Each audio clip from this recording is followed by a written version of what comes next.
Hello दोस्तों, आपका हमारे चैनल पर एक बार फिर से स्वागत है। उम्मीद करता हूँ कि आप लोग अच्छे होंगे और हमारी वीडियोस को देख रहे होंगे। आज जो मैं कहानी सुनाने जा रहा हूँ शायद आपने कहीं सुनी होगी और शायद हो सके तो आप थोड़ा डर भी जाओगे।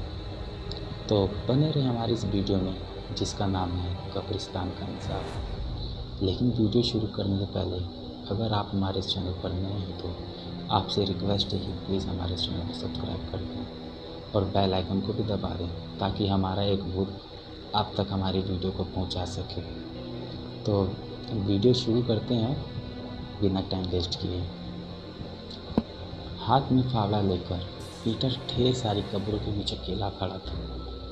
रात के घंघोर काले अंधेरे में आधी रात के सन्नाटे को चीरते हुए पास के जंगलों से गीदड़ों की रोने की आवाज़ कानों में रह रहकर चुभ रही थी। साथ में इन आवाज़ों का जवाब आसपास के कुछ कुत्ते भौंक भौंक कर दे रहे थे। कहते हैं कि कुत्ते और गीदड़ दोनों ही उन चुनिंदा जानवरों की श्रेणी में आते हैं जिनको दूसरी दुनिया की गतिविधियों का आभास कर सकने में समर्थता प्राप्त है। दूसरी दुनिया अर्थात वह रहस्यमय दुनिया जो इंसान के आसपास होते हुए भी उसकी नज़रों से छिपी होती है। उन लोगों की दुनिया जो इस दुनिया से तो हमेशा के लिए विदा ले चुके होते हैं परंतु अपने इंसानी जीवन के कुछ उद्देश्यों की पूर्ति ना हो पाने के कारण मोक्ष की प्राप्ति ना कर पाए हैं, अर्थात अतर्प आत्माओं की दुनिया या फिर सीधे शब्दों में कहे तो भूतों की दुनिया। इंसान होने पर सबको सबसे ज़्यादा लगाव होता है अपने खुद के जिस्म से और मृत्यु के बाद लगाव होता है उस जगह से जहाँ उनके जिस्मों का दाह संस्कार किया गया अथवा दफनाया गया।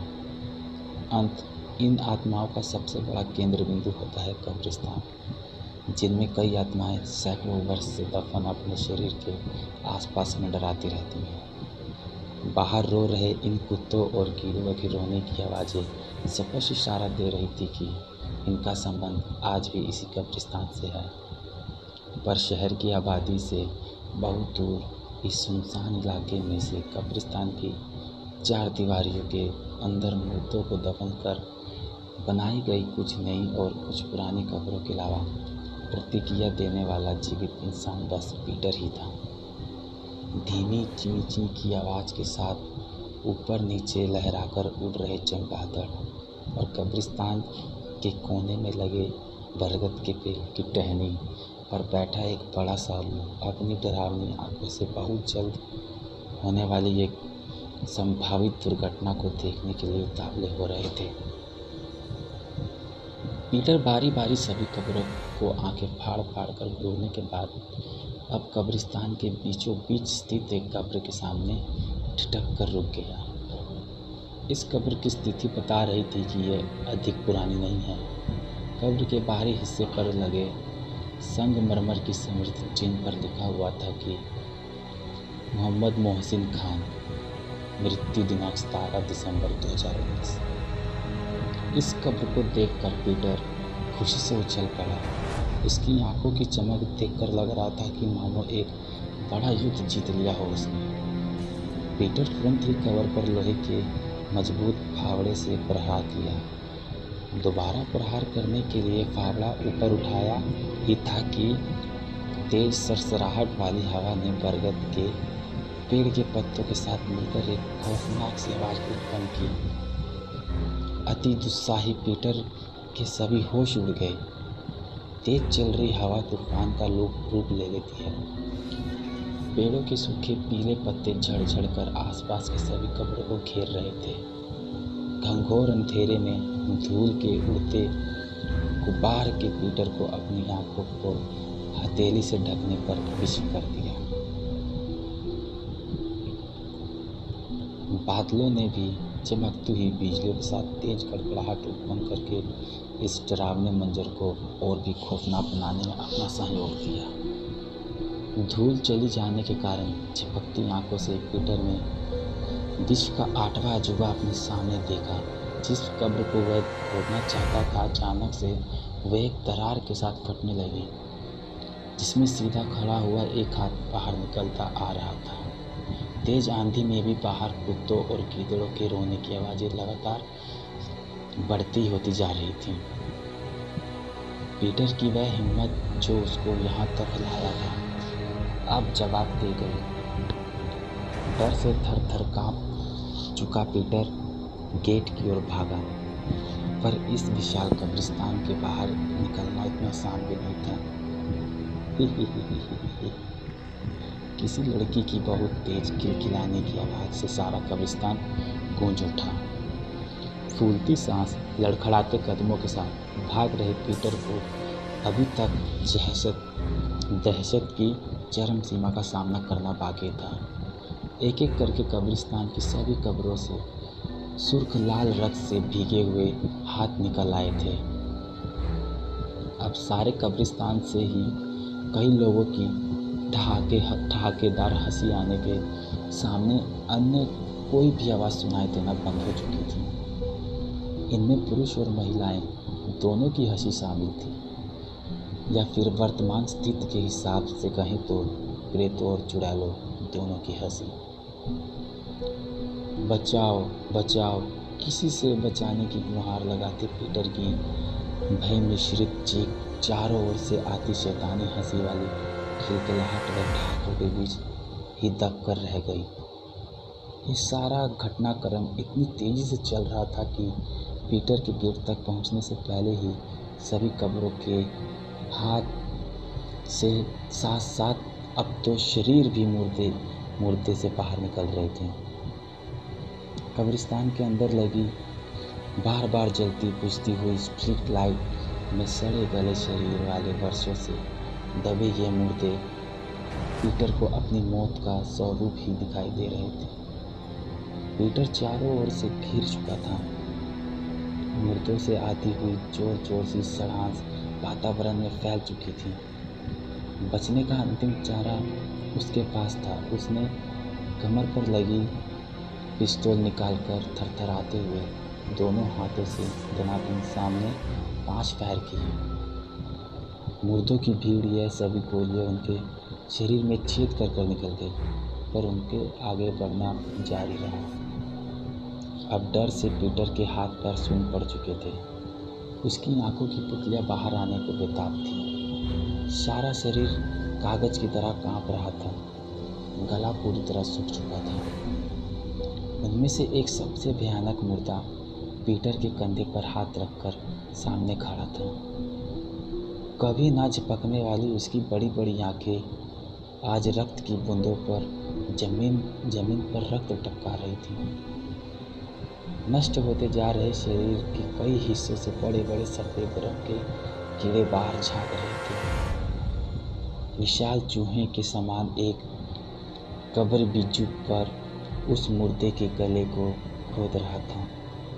चेहरे पर कई जगहों पर मांस गल जाने के कारण सिर्फ हड्डियां दिखाई दे रही थी। ये सब अपनी आंखों के सामने देखकर पीटर धड़ाम से नीचे जा गिरा और बेहोश हो गया। सुबह के 6 बजे थे। आमतौर पर दिनों में भी सुनसान रहने वाला यह कब्रिस्तान आज भारी पुलिस बल उपस्थिति से आबाद था। पीटर की लाश और साथ लाया हुआ फावड़ा उसी कब्र के ठीक सामने पड़ी थी जिसको वे खोदने आया था।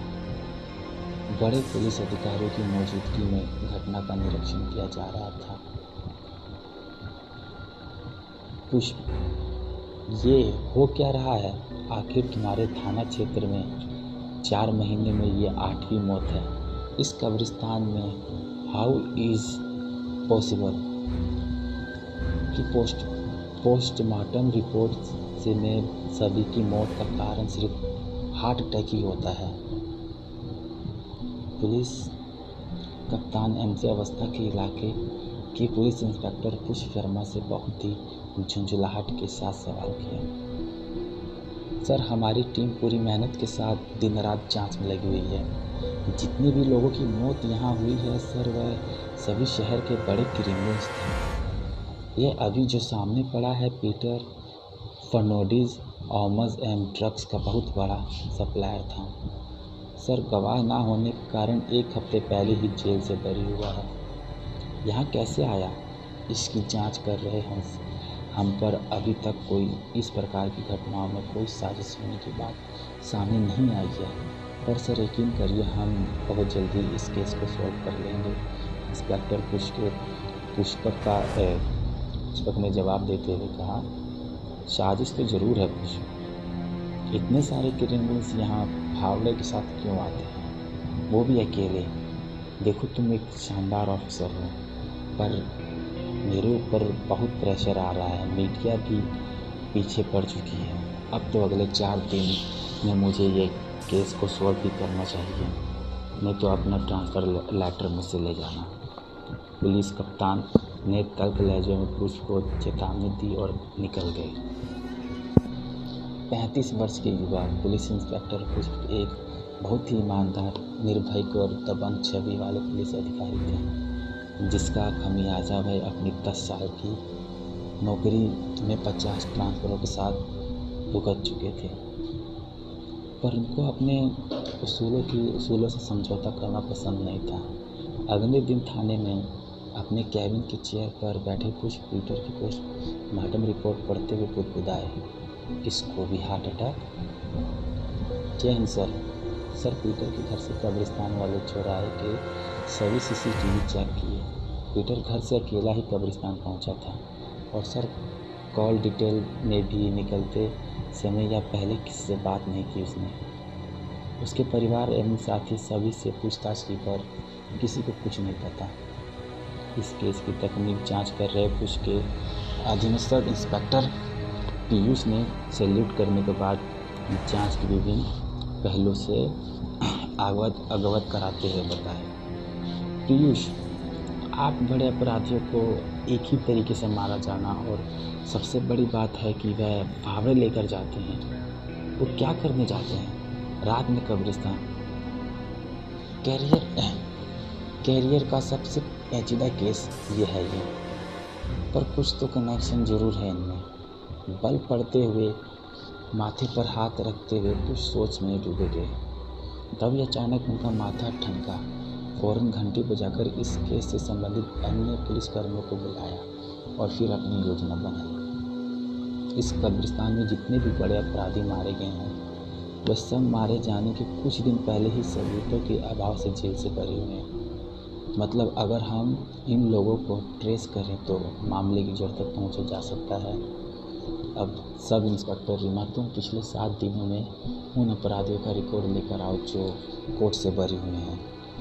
और पीयूष, मैंने एक बात और नोटिस की है कि सारी मौतें एक विशेष कब्र के सामने हुई हैं।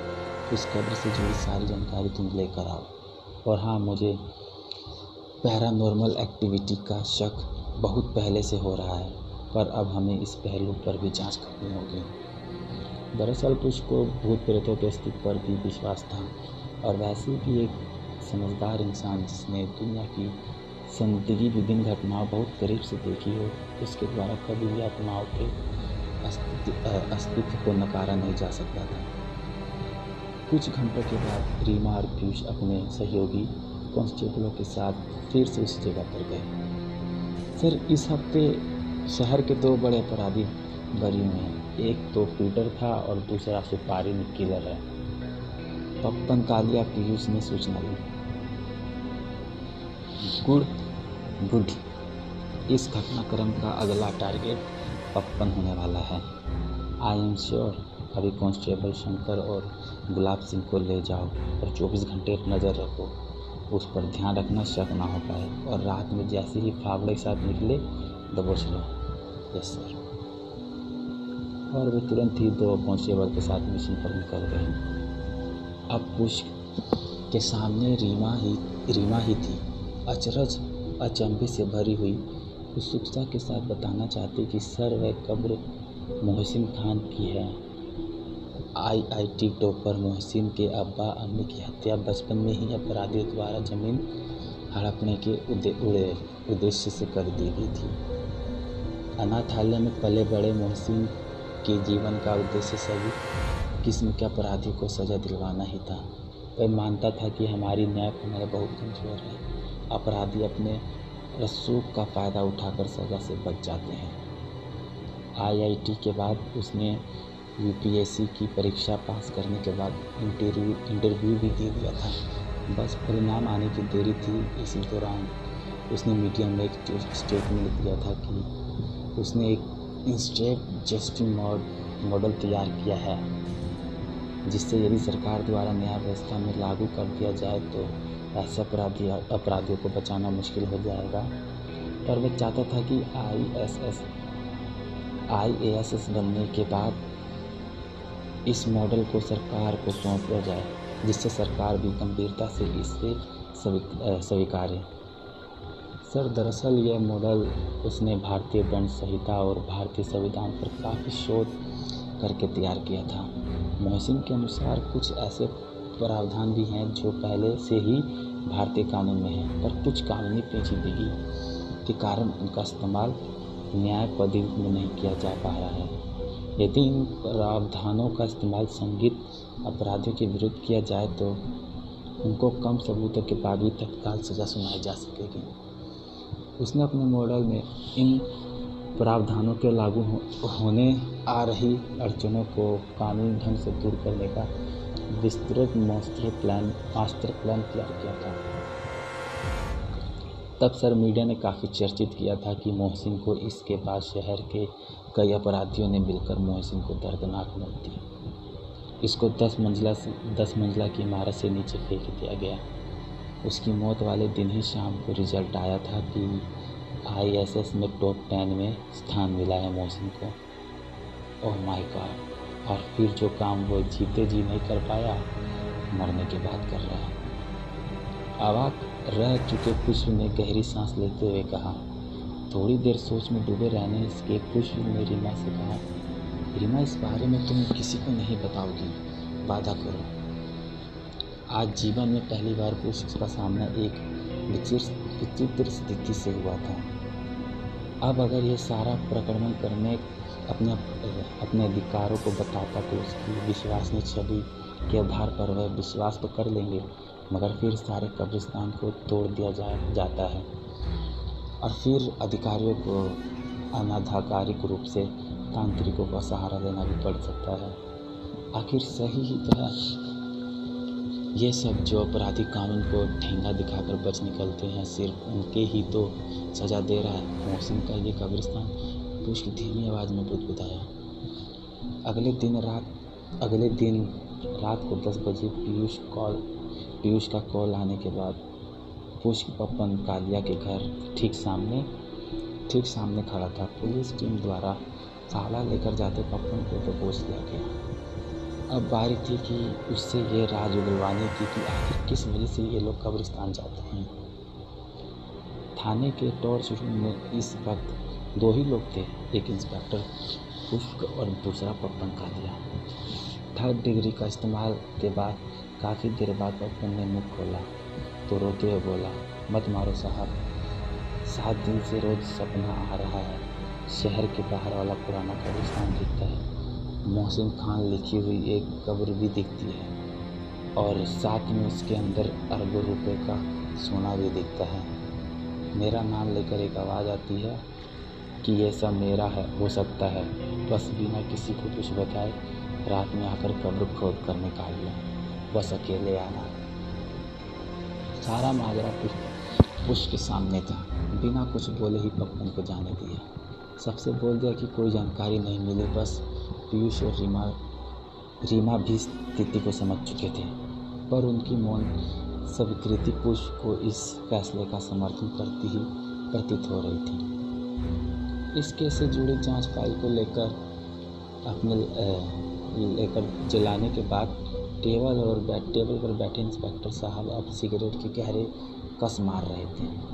आगे होने वाली घटना से वाकिफ इंस्पेक्टर पुष्प ने रात में ही अपना सारा सामान पैक कर लिया था। सुबह कब्रिस्तान में एक और मौत की सूचना के साथ साथ उनको अपने ट्रांसफ़र की भी सूचना मिल चुकी थी। मरने वाला पप्पन कालिया ही था। शाम को दूसरे शहर जाने निकली सामान से लदी हुई इंस्पेक्टर साहब की कार उसी कब्रिस्तान के बाहर खड़ी थी और वह मोहसिन खान की कब्र के ठीक सामने खड़े हुए मोहसिन खान को सैल्यूट कर रहे थे। कब्र के ऊपर एक सफ़ेद फूलों का गुलदस्ता भी रखा हुआ था जो इंस्पेक्टर खुश के अपने साथ लेकर आए थे। मोहसिन की कब्र के आसपास इस वक्त बहुत शांति थी। अपराधियों को सज़ा दिला सकने वाले उसके उद्देश्य की पूर्ति होने पर मिलने वाली शांति। शहर में अब इंसाफ हो रहा था, कब्रिस्तान का इंसाफ। धन्यवाद। कहानी को पूरा सुनने के लिए बहुत बहुत शुक्रिया। अगर कहानी अच्छी लगी हो तो प्लीज़ मेरे इस कहानी को लाइक करें और शेयर करें। चैनल पर तो नए हो तो यार प्लीज़ चैनल सब्सक्राइब कर दो। और यार इतनी बड़ी कहानी है, थोड़ा बहुत तो हिचकिचाना पड़ता है और लड़खड़ा जाना पड़ता है। मैं उम्मीद करता हूँ कि आगे मैं थोड़ी और मेहनत करूँगा ताकि मेरी वीडियो थोड़ी और अच्छी बन सके, थोड़ा मैं कम हिचकिचाऊँ। बस खाली आप लोग का प्यार चाहिए। Thank you guys.